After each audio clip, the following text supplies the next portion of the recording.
Welcome to Kingdom Talk.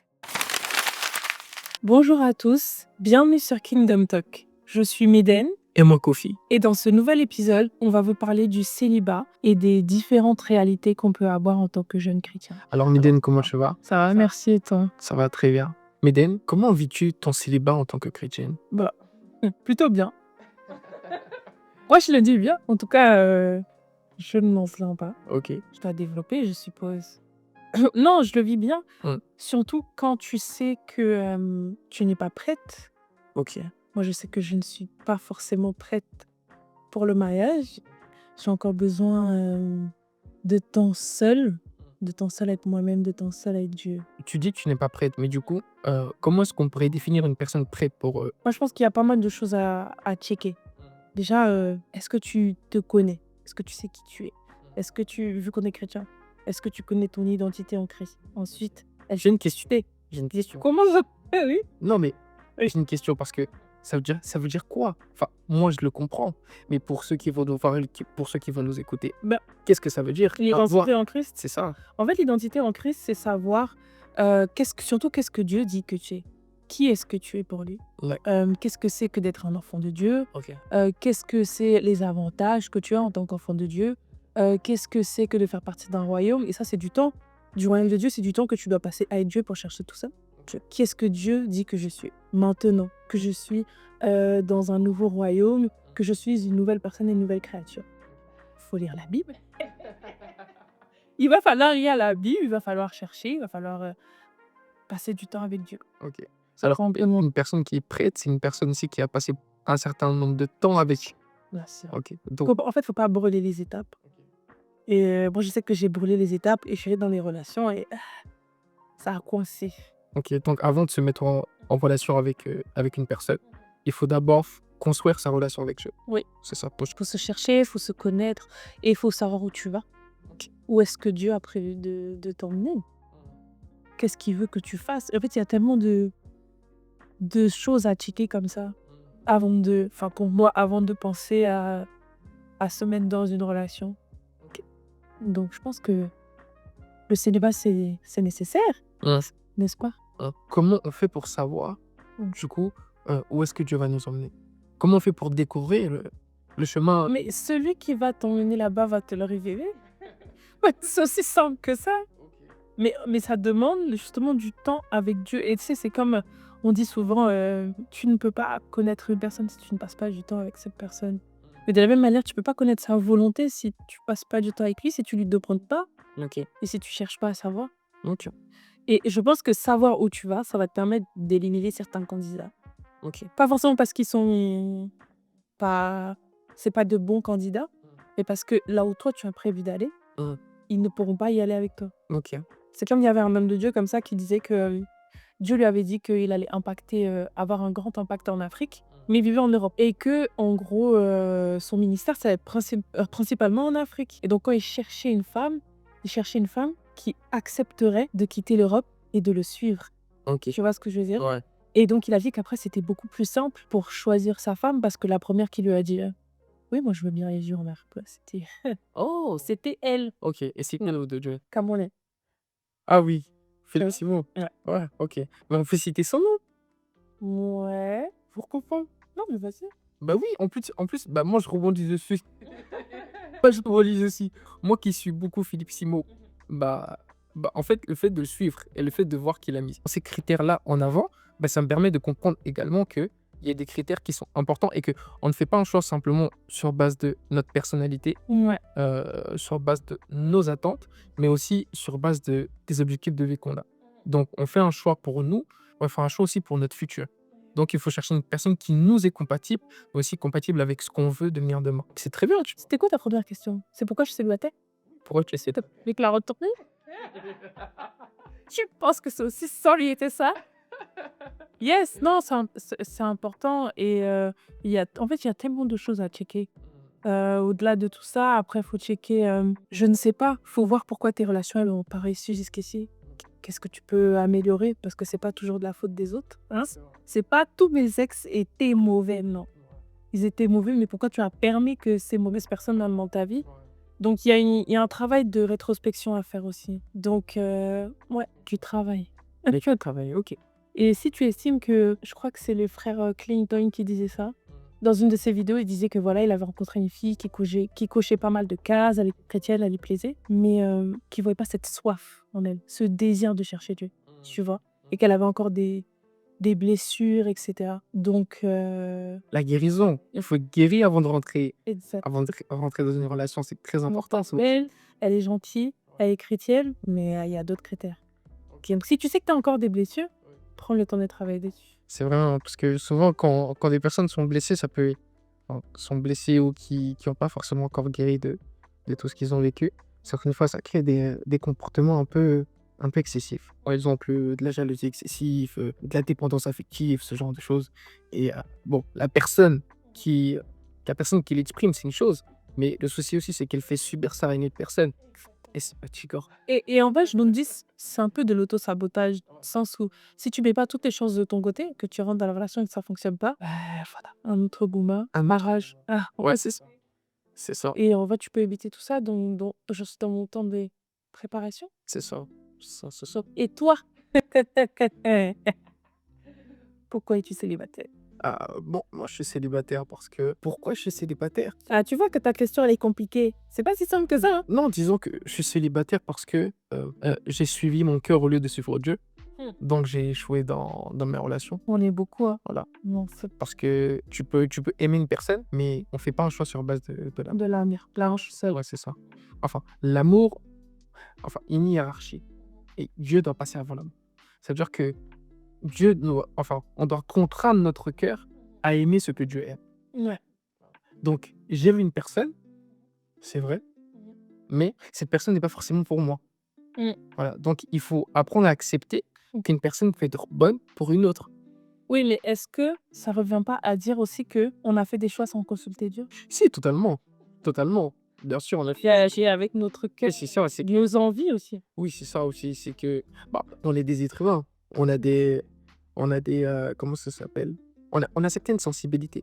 Donc, imaginons que tu trouves une personne qui n'a pas toutes les qualités, mais qui a des qualités importantes pour toi, mais tu vas regarder ces qualités en priorité parce qu'elles sont importantes et sont pertinentes pour toi. Oui, mais elles ne sont peut-être Elles sont pertinentes pour moi, mais elles sont pas pertinentes pour Dieu. exactement. C'est ça qui est différent. Donc, je peux trouver une femme qui est gentille. La gentillesse ne suffit pas pour Dieu. Il faut qu'elle ait d'autres éléments. Tu vois, d'autres éléments en complémentarité. Elle doit avoir comme un certain bagage pour que elle et moi puissions marcher ensemble. Donc, si elle a juste certaines qualités, mais pas les qualités qu'il faut, forcément, ça échoue. C'est chaud. Donc, bon, on apprend. On apprend vraiment de tes erreurs, mais après, je me dis, on a toujours l'occasion d'apprendre et c'est une grâce. Ça veut dire qu'en fait, il n'est pas trop tard, on a encore l'occasion de prendre la bonne décision. Il y en a qui sont coincés dans des mariages et C'est vrai. Et je pense aussi que c'est. Ouais, c'est vrai. Je pense aussi que la rupture n'est pas forcément une mauvaise chose. C'est difficile à vivre, mais c'est pas forcément une mauvaise chose. Parce que mieux vaut vivre une rupture Ouais. pendant la période de fréquentation plutôt que de rompre une alliance qui est le mariage. Donc, vivre un divorce, c'est pas pareil. Oui, c'est pas la même chose. Vivre un divorce, c'est pas pareil. Donc, mieux vaut échouer. Mieux vaut échouer, même si c'est difficile. Mieux vaut aller dans la perspective de l'échec d'une relation amoureuse plutôt que de l'échec d'un mariage. Donc, non. Et oui. Donc, pour rebondir sur ce qu'on m'a dit, le célibat, ce n'est pas une punition, mais ça peut être genre un temps de préparation. Non, je pense que le célibat, non seulement ça peut être un temps de préparation, mais je pense que le célibat est fait pour se préparer. Le temps où on est célibataire est un temps que Dieu a intentionnellement placé pour qu'on se prépare. Je te donnerai cet exemple de lorsque on est à l'école et qu'on est en terminale, on sait qu'on va passer un examen. Ça veut dire que cette classe de terminale-là, on a en tête que toute l'année, on se prépare pour un examen final. Donc, je pense que le célibat, c'est ça, en fait. En fait, on est dans l'attente d'accomplir quelque chose. Donc, on doit se préparer pour affronter ces choses qui arrivent.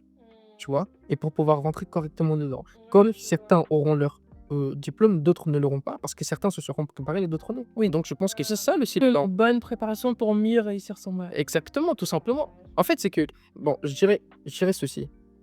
On peut tous faire une école de médecine. Certains vont avoir le diplôme pour devenir docteur, d'autres non. Certains ont le diplôme pour devenir docteur. Devenir des docteurs, ils ont les compétences et les capacités pour. Et d'autres n'ont pas eu le diplôme. Et ils deviennent des docteurs quand on te vend un téléphone, mais c'est un faux téléphone. On t'a On t'a vendu. arnaqué. Ah, des arnaques. Des arnaqueurs. Ok. Voilà. Ah, c'est des C'est arnaques. des arnaqueurs. Parce que certains se sont préparés, ils ont les compétences pour rentrer dans le mariage. Ils sont compétents, ils ont le droit de rentrer. D'autres le font sans avoir la compétence, ils les arnaquent. Donc, au final, tu te maries avec quelqu'un, tu penses que toi, tu es un adulte, tu penses que la personne tort est un adulte, mais non, il a le corps d'un adulte, tu as la tête d'un enfant. C'est-à-dire, tu vas rentrer dans le mariage, après, la personne là, tu vas te faire des enfantillages, mais c'est normal. C'est normal, la personne n'a pas été préparée. Donc certains se préparent pour la chose intentionnellement. Et je pense que par exemple aussi, on ne réussit pas par hasard. Par exemple, on passe un examen, on n'a pas le diplôme juste par hasard. On a le diplôme parce que c'est préparé. Donc si, sans préparation, on ne peut pas se dire qu'on peut réussir ça. C'est comme je vais te donner un exemple. Si tu n'as jamais cuisiné, que là on te dit d'aller faire à manger, tu ne peux pas faire à manger. Même pas. Mais tu vas te débrouiller. Meden, si tu n'as jamais fait du riz dans ta Ouais, vie, non, ça complètement. et voilà. Mais sauf que tu vois, aujourd'hui, tu vas sur YouTube, recettes, riz, enfin, tac, tu vois, on m'a des trucs et puis tu suis le truc à la lettre. Tu vas te débrouiller. Tu te débrouilles. Mais c'est pas l'objectif. L'objectif, c'est pas juste de... Ouais, bien sûr. L'objectif, c'est d'exceller. Mm. Donc, pour exceller, Non. il faut se préparer. Oui, mais tu vois, le truc, c'est que pour toi, alors, tu expliques que certains se précipitent dans le mariage, que certains n'arrivent pas à rester seuls. Parce que c'est ça le truc. C'est un problème, ça. Déjà, se précipiter dans le mariage. En fait, je comprends pas le concept de se précipiter dans le mariage. En fait, moi, je pense que ça va être une pression extérieure et une pression de tout le monde se marie, tu vois. Des fois, on te met des pressions sans le vouloir. Moi, je sais qu'il y a une année, un jour, qui m'a dit oui, mais moi, je pensais que tu allais être la première de mes amies à se marier. Et si, en fait, j'étais pas forte mentalement, ça allait rentrer en moi. Allez, tu vois, allez, faudrait mais pourquoi je suis toujours pas mariée? Elle a raison et tout. Parce qu'elle est partie du principe que oui, mais t'es une bonne personne, pourquoi t'es toujours pas mariée? Alors, Comment si c'était aussi simple? si seulement, Oh fallait juste être S'il fallait être une bonne personne pour bien vivre. pour bien se marier aussi, non. En fait, il faut beaucoup plus, mais tu vois, ça peut vraiment créer quelque chose en toi ou voir que toutes tes amies, elles se marient. Les réseaux. Les réseaux. Et si t'es pas fort, hein, ça peut mettre une pression inutile, je pense. Ouais, c'est vrai. Mais après, bon, franchement, j'ai du mal à comprendre le concept de se précipiter dans le mariage. Parce que le mariage, c'est quelque chose d'important, mais il faut avoir peur du divorce. Il faut avoir peur du divorce parce que le mariage est sacré. Les gens n'ont plus peur du divorce et ça, le mariage n'est plus aussi sacré. Et voilà. Donc, je pense que quand on se précipite dans une chose qu'on voit comme quelque chose de banal, tu vois, Ouais, c'est comme le rapport sexuel. Le rapport sexuel, on le Parfait. pratique hors mariage parce que le rapport sexuel a perdu de sa sacralité. Aujourd'hui, on arrive à dissocier le sexe d'une part et le mariage de l'autre. Alors que si dans l'esprit des gens, sexe et le mariage en même temps, mais il y a beaucoup de personnes qui s'abstiendraient parce qu'elles comprendraient que si j'ai un rapport, je dois m'engager ou ça m'engage. Donc, ils s'abtiendraient. Donc, je pense que les gens se précipitent dans le mariage parce qu'ils ne comprennent pas l'engagement que c'est. Ils comprennent pas. Et puis, ils se disent dans leur tête, si ça marche pas, je peux pas marcher. Je peux juste divorcer. Il faut divorcer comme si c'est un petit truc. Non. Et je pense que même, bon, je pense que divorcer sans cause réelle, déjà, divorcer sans cause réelle, c'est un péché. Voilà. Et puis, rentrer dans un mariage sans comprendre l'importance et le poids du mariage, c'est un péché aussi. Bah oui, c'est un péché. C'est comme tu donnes naissance à un enfant, mais tu comprends pas c'est quoi avoir un enfant. Tu donnes naissance à un enfant juste comme ça. Non, il faut comprendre d'abord qu'il C'est un fléau. c'est un fléau, tu vois. Donc je pense que il faut d'abord avoir une bonne perspective. Il faut voir la chose telle que le mariage est sacré. Lorsque tu regardes le mariage comme étant une chose sacrée, tu peux pas te précipiter à entrer dedans parce que tu comprends que dans le mariage, il n'y a pas juste toi et la personne, il y a Dieu. Vous êtes trois, vous n'êtes pas que deux. Donc non seulement tu peux rompre une alliance avec ton partenaire, mais aussi rompre une alliance avec Dieu. Donc, je pense que lorsqu'on accorde de la valeur à Dieu, on évite de se précipiter dans une chose où on pourrait rentrer en conflit avec Dieu. Rentrer en conflit avec un être humain, c'est une chose. Rentrer en conflit avec Dieu, c'est autre chose. C'est vraiment autre chose. Donc, lorsqu'on tient compte du facteur Dieu, je pense que on a un peu plus de retrait, tu vois, on a un peu plus de retrait. Et je pense que justement, la société a fait en sorte de retirer le facteur Dieu pour que le mariage soit quelque chose de simple, juste une question de contrat, juste une question de facilité. Stratégie. Et alors que non, c'est Dieu qui a conçu le mariage. Le mariage n'est pas une construction sociale, c'est une comment ça s'appelle? Ouais, c'est pas une structure, c'est pas le terme structure. Le mariage est un concept divin. C'est Dieu qui a conçu le mariage. Il a conçu le mariage dans son ensemble. Il a construit le mariage pour un but. Donc, si on enlève Dieu, le mariage perd son but. Bien sûr. Parce que Dieu a conçu le mariage non pas pour nous, mais pour lui. Lorsque on ne tient pas compte de Dieu dans cet aspect de notre vie, je pense que c'est là où on peut se précipiter. Oui, mais tu vois, on peut aussi te dire, une personne peut te dire, oui, mais même dans le corps du Christ, maintenant, les chrétiens aussi divorcent et tout ça. Pourtant, ils ont Dieu. Pourtant, ils ont sûrement basé leur mariage sur Dieu, tu vois. Donc, Oui, mais quoi qu'il arrive, nous d'abord, on se base sur la parole de Dieu, pas sur les hommes. Pas sur les hommes. Et donc, lorsqu'on regarde à la parole de Dieu, c'est la parole de Dieu qui nous transforme. Lorsqu'on regarde aux hommes, c'est les hommes qui nous transforment. Mais puisque les hommes sont imparfaits, voilà. laisse-toi un raccourci. C'est ma réponse. C'est un raccourci. C'est ma réponse. C'est un raccourci. Je pense que c'est beaucoup plus profond que ça. Mais le problème est beaucoup plus profond que ça. Si ça commence à arriver et à se propager même parmi nous, tu vois, même dans nos églises, c'est qu'il y a vraiment un problème de fond au-delà du fait que... On se base sur la parole de Dieu, d'abord, pour se marier. On se base d'abord sur la parole de Dieu, pas sur les hommes. On peut dire oui, les hommes divorcent. Mais les hommes divorcent, ça les engage eux. Le divorce des hommes les engage eux. Dieu a établi le mariage, enfin, a structuré le mariage. Et ce qui nous permet de comprendre la pensée de Dieu pour le mariage, c'est la Bible. On ne comprend pas le mariage en regardant les hommes. Non, jamais. Voilà, on comprend le mariage selon Dieu, bien évidemment, en regardant à sa parole. Par conséquent, même si les hommes font n'importe quoi, moi, mon outil de mesure, C'est Dieu. C'est Dieu, sa parole. c'est Dieu et sa parole. Donc, je pense, je répète, je réitère ce que je dis, je pense que lorsqu'on regarde à la parole de Dieu, c'est la parole de Dieu qui nous transforme et qui nous permet de regarder la chose correctement. Lorsqu'on regarde aux hommes, alors on aura un regard qui est biaisé et qui est imparfait, puisque les hommes également sont imparfaits. C'est ça. Ok. Mais tu avais dit deux choses. Tu avais dit une chose, il y a des gens qui se précipitent. J'ai dit qu'il y a des gens qui se précipitent dans le mariage et il y a des gens qui n'arrivent pas à rester seuls. Voilà. Mais pourquoi, comment tu n'arrives pas à rester seul? La dépendance affective, Dépendance affective, blessure de l'abandon. la peur de l'abandon. Ouais.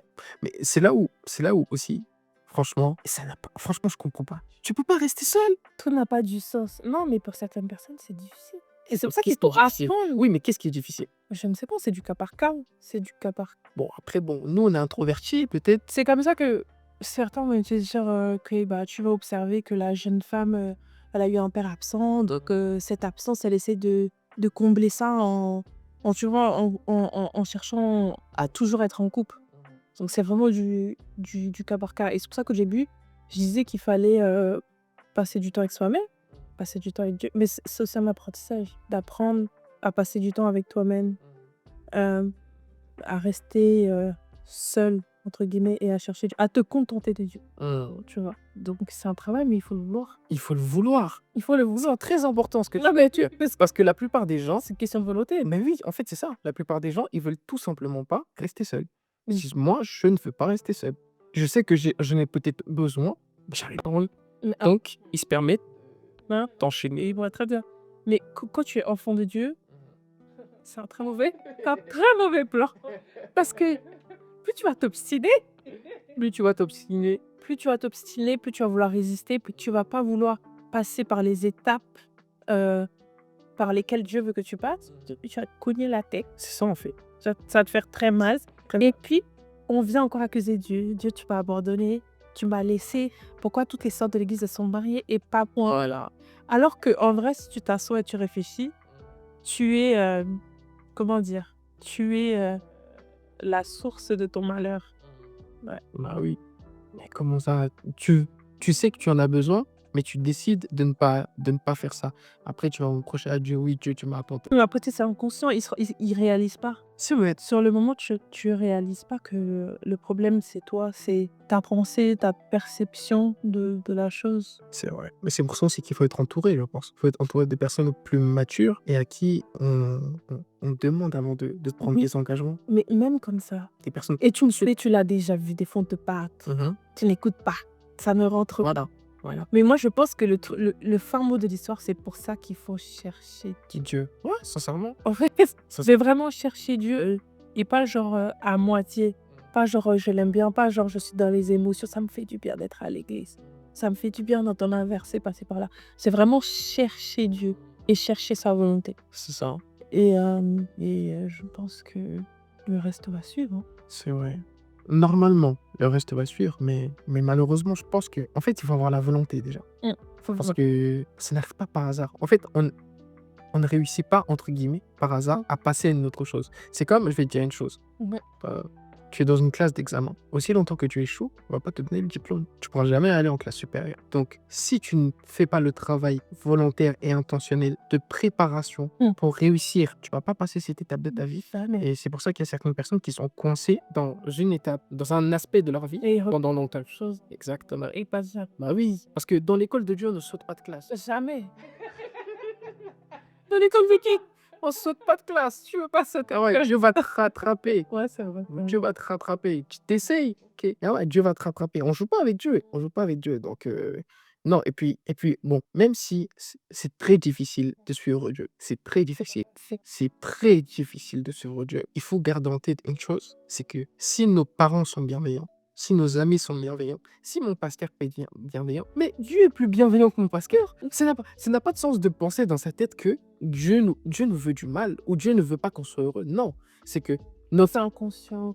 en fait, c'est inconscient, mais je pense que vraiment, des fois, on n'est pas très intelligent. Ouais, on oublie on n'est pas logique. On n'est pas logique. Parce qu'on oublie de se dire que, en fait, il ne peut que vouloir de bonnes choses pour moi. Et qu'il y a une raison à tout, en fait. Tu vois, après, tu vois, c'est théorique. C'est théorique, C'est difficile. mais Fois. c'est ça. En fait, il faut se l'imposer à soi-même, Bien disant sûr. que Dieu me veut du bien. Et la volonté de Dieu pour moi est parfaite et ma réussite est dans sa volonté. Ma réussite n'est pas dans ma volonté. Donc, il faut se dire, le chemin que j'ai choisi, si Dieu ne l'a pas choisi, ça va m'emmener à l'échec. Il faut avoir ça en tête. Ça veut dire que j'aime cette personne, imaginons maintenant, j'aime cette personne, je me veux couple avec cette personne parce que j'en ai envie, mais tant que c'est pas la volonté de Dieu, au bout du tunnel, ça sera l'échec. Au bout du tunnel. Donc, en plus, moi, je crois que on peut pas, comme ça s'appelle, Dieu est au début ou Dieu n'est pas là. Dieu ne rentre pas dedans à un certain moment. Moi, quand Non. on avait commencé. Voilà. Si la Bible déclare, si c'est lui qui bâtit, Psaume 127, verset 1, la Bible déclare, si l'Éternel ne bâtit la maison, ceux qui la bâtissent travaillent en vain. Si l'Éternel ne garde la ville, celui qui la garde veille en vain, tout simplement. Ça veut dire que Dieu, je pense que dans un projet, on n'inclut pas Dieu en cours du projet. On inclut Dieu au début du projet. Bien sûr. Parce que si les fondements, si l'édifice n'est pas bâti sur le fondement qui est Dieu, il est bâti sur un autre fondement. Ça veut dire que si Dieu va rentrer, malheureusement, Dieu va tout détruire. Ouais. Ah ouais, Il va tout détruire. c'est ça. En fait, c'est ça qui s'est passé, par exemple, à l'époque de Noé. Dieu s'est repenti d'avoir fait l'homme, il a commencé de nouveau. Dieu n'a pas peur de commencer. Dieu n'a pas peur de recommencer. Est-ce que vous vous rendez compte? Dieu s'est repenti. Ah, il faut que ça fasse peur à des gens. Il faut que ça fasse peur à des gens. C'est important. Donc, oui, c'est vrai qu'on a dit que le célibat, c'est en forme de préparation, etc., que c'est important de bien se préparer. Mais c'est pas que ça. C'est aussi beaucoup de défis. C'est beaucoup de défis. C'est beaucoup de comment dire ça? Ouais, beaucoup de défis et c'est pas forcément facile aussi tout le temps. Donc, C'est pas facile dans quel aspect? Par exemple, quelles sont les difficultés qu'on peut rencontrer justement dans le célibat? ben, il y en a plusieurs. On a parlé par exemple tout à l'heure de ceux qui ont du mal à rester seuls, donc la solitude. Il y a des gens qui le vivent mal au bout d'un certain temps. Il y a aussi tout ce qui est tentation ou qui lutte avec la sanctification. Voilà. Ceux qui luttent avec la sanctification. Il y a la pression sociale, la pression familiale. Tu sais, oui, mais tu es une femme, tu as 35 ans ou tu as 30 ans, tu n'es toujours pas mariée. Et il y a la comparaison. La comparaison Voilà. qui peut engendrer après la jalousie et tout. Ok. Je vois. Beaucoup de choses, tu vois, par exemple, toutes tes amies, elles sont mariées et toi, tu es la seule célibataire du groupe. Tu es avec elles parlent de leur bébé, de plein de trucs que toi, tu comprends pas. Même si tu es contente pour tes amis, ça peut créer quelque chose en toi ou des petites remarques comme oh, mais t'es une vieille femme, t'as 30 ans dépassé, t'es toujours pas mariée. Non, dans nos communautés, des fois, il y a aussi un peu cette pression. Donc, ouais, ça peut être différentes réalités, Et différents défis. différents défis. Ouais. Tu avais parlé de tes J'ai premiers la pas, solitude, la solitude. après, tout ce qui est tentation, C'est quoi tentation, ça veut dire quoi, par exemple? Le fait de rencontrer des personnes qui nous plaisent ou qui nous conviennent, avec qui on peut pas ou pour moi, dans tentation, je mets tout ce qui est désir de la chair, donc tu peux, brûler. Mmh. Ouais, tu peux brûler. Je pense à ceux qui luttent avec des trucs comme la masturbation, plein d'autres choses, OK. plein d'autres choses. Il y a plein de tentations. Ton ex te rappelle à un moment où tu es faible, t'envoie un message, on te rappelle le bon vieux temps. Certains diront: «Pourquoi ton ex n'est pas bloqué?» Mais voilà. Facile à dire. Oui, mais c'est plus facile à dire qu'à faire. Les tentations peuvent être diverses et variées. Mais ouais, les tentations, ça je pense c'est le et ouais, quand tu brûles, qu'est-ce que tu fais? Comment tu jettes? Comment te dire? Ouais. C'est pas mal de difficultés, qui rendent des fois, cette période de préparation un peu difficile pour certains. Donc on a parlé des différents défis qu'on peut avoir en tant que célibataire. Je t'ai cité, 4 points. Est-ce qu'il y en a un par lequel tu es passé? Oui, au niveau des 4 points que tu as cités, oui, moi je suis passé par certains points. Hem, j'ai pas forcément de problème de solitude, par exemple. J'ai pas de problème de comparaison non plus. J'ai pas de pression sociale, parce que L'homme peut je suis un homme, oui, je pense que la pression sociale, c'est plus, en rapport avec, l'horloge, pardon, biologique. biologique de la femme qui vous met, une date enfin, comme une date limite, en général, bien évidemment, parce qu'il y a des femmes qui peuvent aller au-delà et des femmes aussi qui peuvent avoir des problèmes de ménopause, plus ménopause précoce. Donc dans mon cas, je me sens pas concerné puisque je suis un homme. J'ai pas forcément de date limite et de plus, j'ai un enfant. J'ai un enfant que quelle grâce. Ouais. J'ai un enfant donc bon, disons que c'est une chose auquel je pense pas parce que même si je ne suis pas marié, bah, j'ai déjà l'expérience de la paternité. Donc j'accumule on va dire que j'accumule de l'expérience, en attendant de pouvoir me marier, quoi. Donc C'est quand? c'est un mal pour un bien et donc mais par contre, dans ce que tu as cité, puisque j'ai eu un enfant, j'ai eu des problèmes aussi par rapport, comment ça s'appelle? Par rapport à la sanctification et par rapport à la gestion des désirs sexuels. Il m'arrivait d'avoir des problèmes de masturbation ou encore d'avoir des problèmes d'impudicité ou de fornication, c'est ça le terme, fornication. Ça, c'est un terme violent. Faut le dire, Fornication. faut le dire, faut le dire. Du coup, durant mon parcours, j'ai eu des soucis de masturbation et de fornication. La fornication m'a la fornication a abouti sur un enfant appris par la grâce de Dieu. Mais je pense aussi qu'il faut pas aller jusque-là pour apprendre que, ça peut engendrer des conséquences et une chose à dire aussi, c'est que, heu, beaucoup de chrétiens, bon, sur leur parcours, ça peut leur arriver de tomber dans l'impudicité et tout, OK. Il y a beaucoup de personnes qui tombent enceintes et à cause de pour différentes raisons, parce qu'ils ne se sentent pas prêtes, pour une question d'image aussi certaines fois. Une question d'image, peut-être qu'on a des responsabilités à l'église, on a une certaine autorité et on veut pas entacher son image. Donc on se dit: «Bon, par rapport au parcours que je suis en train d'avoir, je ne veux pas qu'un enfant vienne et que ça puisse entacher mon image, que ça puisse me fermer des portes. Ouais, Donc je préfère jeter l'enfant. Faut pas faire ça. c'est pire. Faut pas faire ça. En fait, tu es en train d'aggraver ton Tu es en train d'aggraver ton cas. On ne couvre pas une faute avec une autre faute. On ne couvre pas un péché avec un autre péché. C'est vrai que moi déjà, je comprends pas le concept de, grossesse comment? par accident, Oui, c'est ça, accidentel. accidentel. Comment, un être humain, un garçon et une fille, vous avez votre rapport, il y a pas eu d'abus, vous avez votre rapport et puis un enfant naît et puis c'est un accident. Quel accident? C'est vrai que c'est un terme qui nous Ça n'a aucun sens parce que c'est un terme que j'ai une question. Si c'est accidentel, pourquoi lors du rapport, généralement, on se protège? On se protège de quoi? On se protège de bon, généralement, il y a 2 choses, soit des maladies, soit d'avoir des enfants. Donc on est conscient que ce qu'on fait, ça risque forcément d'a d'emmener, ah, d'amener un enfant. peut-être ils ont oublié comment on fait que Ça pas ils ont oublié comment on fait, mais ils ont oublié que cet acte-là, emmène en un avoir un vraiment, une fois c'est inconscient. ça Parce que tu sais que c'est comme ça. bah, oui, donc au final, si maintenant l'enfant est là et comme Pourquoi toi tu fais ça? c'est un accident et puis toi tu dis tu vas tuer l'enfant. Faut pas dire avortement, c'est pas un avortement, c'est un homicide. C'est un homicide, donc tu as tué l'enfant. Non, c'est pas bien. Donc je pense que lorsqu'on fait une faute qui emmène jusque-là, faut l'assumer. Il faut la Il faut l'assumer et assumer les conséquences. assumer les conséquences, payer le prix, avancer avec. C'est pas grave, on fait des erreurs dans la vie, on fait des erreurs, on avance et c'est fini. Maintenant, je pense que ce qu'il ne faudrait pas faire, c'est de se dire, pardon, excuse-moi, je reformule. Je pense que c'est une chose qui peut arriver. Ce qu'il ne faudrait pas faire, c'est de se dire que c'est un enfant qui vient de gâcher le futur et le mettre de côté. Pour ceux qui n'en sont pas encore arrivés là, vous n'êtes pas obligé d'arriver jusque-là pour apprendre. On n'est pas obligé d'arriver jusque à ce genre de choses pour arrêter. C'est comme, je sais pas, quelqu'un qui consomme de la drogue, tu consommes de la drogue à tel point que ça t'emmène à l'hôpital. C'est lorsque tu arrives à l'hôpital que tu vas dire non, maintenant, ma vie est en danger. Mais frère, ta vie est en danger tous les jours. Non, c'est vrai. Non, ce que tu dis, ça me fait penser à une citation du prophète Joël Francis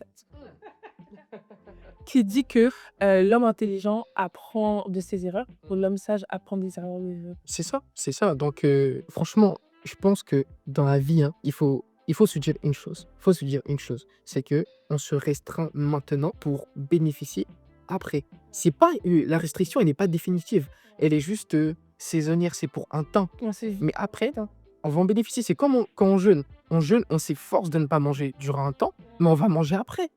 temporaire. C'est temporaire, c'est pas définitif. Mais oui, mais je pense en t'attendant ça aussi, un truc, c'est que je pense que c'est dangereux de rentrer dans le mariage si tu n'as pas appris à te maîtriser. Ouais, c'est vrai. Un minimum. Un minimum. Quoi. Homme comme femme. Bien sûr, il n'y a pas de non, mais les hommes, ils peuvent. Non, je veux pas entendre. C'est d'expliquer aux hommes, mais je veux pas entendre ça. Parce qu'on aime bien trouver des excuses aux hommes. Mais je suis en apprentissage. Oui. Mais d'ailleurs, Jésus est un homme. Oui. Ouais, tout simplement. Tout simplement. Jésus est un homme. Donc, il n'y a pas de raison que les hommes soient plus. Non. Oui, mais bien sûr, c'est en apprentissage, je ne voulais pas que c'est passé. Mais il faut avoir une certaine maîtrise que quand tu seras marié, c'est pas ça qui va régler ton problème. Bien sûr, parce que c'est pas parce qu'on est marié que le reste du monde cesse d'être attirant. Et c'est pas parce qu'on est marié qu'on ne ressent plus de désir non plus. Donc, la tentation qu'on a dans le célibat, on a aussi dans le mariage. Donc, il faut apprendre à résister à ces tentations dans le célibat pour pouvoir y résister dans le mariage. Parce qu'il fut un temps dans l'église, quand tu ouvrais, on te disait, oh, va te marier. Alors, c'était pas la situation. C'était pas la C'est pas la seule solution. Je ne pense pas que ça soit la solution. Parce qu'en fait, là, tu te maries pas pour les bonnes motivations, pour les bonnes raisons. C'est je brûle, donc il faut absolument que je trouve quelqu'un rapidement parce que je brûle, faut pas que je craque. Bah non. Je suis désolée. Ça, non, ça doit pas être ta motivation. Pas la seule motivation. Oui, bien sûr. Pas la seule motivation. Oui, Mais ça peut être, une motivation parmi tant d'autres. ça peut être une motivation, mais je pense qu'il y a juste des choses plus importantes. Bien sûr. Ça ne veut pas dire que c'est pas important, mais je Ouais, pense ça- qu'on doit avoir en tête des choses plus importantes. D'autant plus que on se marie, mais si on n'est pas prêt pour se marier, il peut y avoir un divorce au bout. Donc, quand tu vas te divorcer, tu vas rester dans une période de célibat. Tu vas faire comment encore? Donc, mieux vaut se préparer correctement Eh bien, pour se marier correctement et pouvoir bénéficier de ça sur le long terme. Bah oui, tu te maries, tu te comportes mal et puis ta femme te dit non. Bah oui, pas que tu te comportes mal, tu sais pas te comporter. Donc, en fait, il y a beaucoup de gens qui veulent se marier pour recevoir. C'est un truc qui me dérange. Parce que dans le mariage, j'aurais si, ma femme va me donner si, et puis, mais ils ne parlent jamais de ce qu'eux, ils vont donner, de ce qu'eux, ils vont faire, de ce qu'eux, ils vont apporter. ouais. C'est un problème. Si tu es dans cette mentalité de ce que ça va m'apporter, ne te marie pas C'est vrai. dans la paix. Dans la paix. En tout cas, pas pour l'instant. Pas ton temps. Ok, bah attends. Donc toi, c'est avec ça que tu as l'été, non? C'est un beau témoignage. Donc comment tu t'en es sorti? C'est ça le truc. Je me suis sorti. Je me suis sorti. Avec les yeux rouges. Je m'en suis sorti avec les yeux rouges surtout. Là, faut pas finir comme moi. Hein. Faut pas faire ça. Hein. Pardon. Faut pas faire ça. Oui, non, je m'en suis sorti avec les yeux rouges. Avec les yeux rouges, pardon. Et la chose est que j'ai appris avec le temps que Ouais. la raison pour laquelle toutes ces choses se sont déroulées, c'est parce que je me suis dit dans ma tête, dans le parcours d'un chrétien, il peut arriver qu'on fasse des erreurs. Et si on fait des erreurs, Dieu va nous pardonner. Ah, c'était ça ta En fait- réflexion? En fait, non, c'était pas ma réflexion, mais je l'avais intériorisé. Je me suis dit, dans tous les cas, je suis un homme, je suis faible, ça peut. En fait, j'en avais pas conscience, tu vois, mais je l'avais intériorisé. Je me suis dit, je ne veux pas pécher, mais si à un moment ça arrive, C'est les erreurs. voilà, cette fois le juste tombe, cette fois il se relève, et puis Dieu va me pardonner, on va avancer. Sauf que Dieu pardonne, mais il y a des conséquences. Et ça, il efface pas les conséquences. Les conséquences, elles sont là. Donc, même si Dieu pardonne, c'est pas parce que Dieu pardonne que je vais me mettre en danger. Tu vois? C'est pas parce que Dieu pardonne que je vais me mettre en danger. C'est pas parce que Dieu sauve que moi je vais aller me mettre en danger pour que Dieu vienne me sauver. Non, si je peux éviter, j'évite. Bien Tout sûr, simplement. pas tenter Dieu. Ouais, c'est ça. Donc, en fait, je l'avais intériorisé. Et puis Dieu m'a dit à un moment, fils, rien ne te contraint de tomber. C'est-à-dire, même si tu es devant la chose, personne ne peut te contraindre à faire la chose. Personne. Ça veut dire, ne te dis pas dans ta tête, non, la tentation est trop forte. Et donc, Ouais. je craque. Oh, Dieu va me pardonner. Non, aucune tentation n'est trop forte. En fait, faut que je sorte de ma tête qu'aucune tentation n'est trop forte. Oui, et puis on a dit aussi de fuir, donc il faut mettre les choses à disposition de Exactement. manière à ce que tu ne puisses. Parce que de toute façon, tu sais que tu peux pas tenir, Exact. tu peux pas résister. Bah oui. Donc c'est à toi de faire les choses en sorte que tu ne te retrouves pas dans cette situation-là pour. C'est ça. De la manière que mon pasteur il dit, mais. Et puis tu prends une femme, et puis vous vous retrouvez dans une pièce que tous les deux. Qu'est-ce qui va se passer? Vous allez jouer au cartes. Bah oui. Donc il faut éviter. Il faut éviter. Et fuir. Il faut comprendre. En fait, il faut juste, simplement, il faut appliquer la sagesse. Il faut appliquer la sagesse. Il faut pas se dire, moi, je peux. Tu ne peux pas. Tu es un être humain comme tous les êtres humains. Tu n'es pas le Saint-Esprit. Tu ne peux pas. Il faut pas mettre d'exception à la règle. Il faut appliquer la règle à la lettre. Et puis, c'est tout simplement. Il n'y a rien de nouveau sous le soleil. Celui qui a péché hier péchera aujourd'hui, péchera demain. Ça, c'est la même chose. Celui qui a été faible hier sera faible demain. Si tu fais les mêmes choses, tu auras les mêmes résultats. Résultat toujours. Donc, bah oui. Mais donc, pour ceux qui luttent avec la masturbation durant leur célibat, quel conseil Quel conseil je pourrais leur donner? Oui, c'est vrai, moi aussi j'ai traversé ça. Et la chose est que je dirais qu'en règle générale, il faut, bon, déjà premièrement, il faut éviter toute stimulation externe. C'est-à-dire que déjà notre corps produit des désirs, mais il faut éviter de prendre des désirs de l'extérieur et les rajouter en nous. C'est-à-dire que je pense que le désir que notre corps produit, on peut le contenir. Mais lorsqu'on vient rajouter tout type de désir extérieur, c'est là où ça peut déborder. Et c'est là où ce débordement maintenant va nous pousser, va nous pousser à nous masturber. Donc je pense que déjà, il faut faire attention à ce qu'on regarde, à ce qu'on écoute. Il faut éviter de regarder certaines séries. Moi, je suis désolé, mais franchement, je regarde très peu Netflix. Mm. Et franchement, je regarde plus de séries. Power, je regarde pas. Ah. Voilà, les trucs comme Game of Thrones. Et en fait, bon, après, malheureusement, aujourd'hui, dans la plupart, sur 90% des séries, surtout sur les plateformes comme Netflix, il y a trop de scènes de sexe. Et sincèrement, si je regarde une série que j'ai pas le choix, généralement, j'enlève. Parce qu'au final, durant ces scènes, il n'y a pas d'informations importantes concernant la série ou le film. Donc moi, c'est simple. J'enlève, je skip. Là, je skip. Parce qu'après, Tu avances. j'avance. En fait, C'est comme ça que nos parents faisaient quand elle était petite. mais exactement, mais c'est là. Quand il y avait les scènes là, ça te regarde, maman, est-ce que tu regardes? Ouais. Et des fois, on se levait, on allait à la cuisine du thé, et puis on revenait. Non, moi j'ai resté là, j'ai regardé. Il y a merde, regarde, d'autres tu regardes. Mais oui, c'est comme ça que nos parents ils faisaient. Bah oui, Ils c'est ça. sautaient les scènes un peu. Mais il faut sauter. Mais franchement, sincèrement, aujourd'hui, c'est totalement inutile. Bien, c'est impossible. En fait, je pense qu'on peut montrer l'affection dans un film ou dans une série sans montrer ce genre de choses. Ce genre de choses. Moi, j'ai un enfant aujourd'hui et je fais attention à beaucoup de choses. Mais tout ce qui est contenu, film, série, dessin animé, ça c'est perverti. Donc franchement, c'est fatigant. Mais ouais, ouais, c'est vrai. Donc, toi, tu dirais à cette personne, en gros, d'être radicale et de veiller à ce qu'elle regarde, veiller à ce qui stimule. Oui, en fait, c'est ça. C'est que c'est déjà normal. C'est normal d'avoir des désirs. Oui. Voilà, faut pas condamner ses désirs. C'est pas Satan, c'est pas le diable. Surtout si, avant de connaître le Seigneur, c'était une habitude fréquente. Genre, quand tu avais envie, tu le faisais. Quand tu avais envie, tu le faisais. Maman, ok, tu es une nouvelle créature, mais bon, comment on fait avec ça? Comment on fait? Ouais, faut apprendre, en fait, à gérer son désir autrement. Donc, premièrement, il faut savoir que le désir est normal. Il faut éviter de rajouter des choses, quoi. Parce qu'après, ça devient lourd. Tu vois, par exemple, on a tous, on va dire, du muscle. Je peux porter un certain poids. Maintenant, si tu mets 1000 kilos sur mon dos, je peux pas porter, c'est trop lourd. Donc, les 1000 kilos vont m'écraser. Et c'est ce qui se passe, en fait.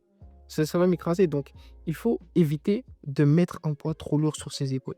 Et tout ça, là, c'est juste se mettre du poids. Il y a, premièrement, le rapport à ce qu'on regarde, mais aussi à ce qu'on écoute. Voilà, faut pas écouter certaines musiques. Ça, c'est. Mini témoignage. Mini témoignage. J'étais au Togo. Ah Et j'étais déjà chrétienne début de ma chrétienté. Et puis mes cousins, mes cousines me disent ah, on va en boîte. Je dis bon, ok, why not? Pourquoi? Dans le monde, j'avais l'habitude d'aller en boîte. Voilà. Donc, même si de base, j'aime pas ça, mais on y va. Et là, il y a une musique qui passe, je m'arrête de la musique. Comment t'expliquer que cette musique a créé une envie en moi qui n'était pas là avant que je rentre dans ce lieu? Et c'est là que je me suis dit, La musique est spirituelle. Ouais.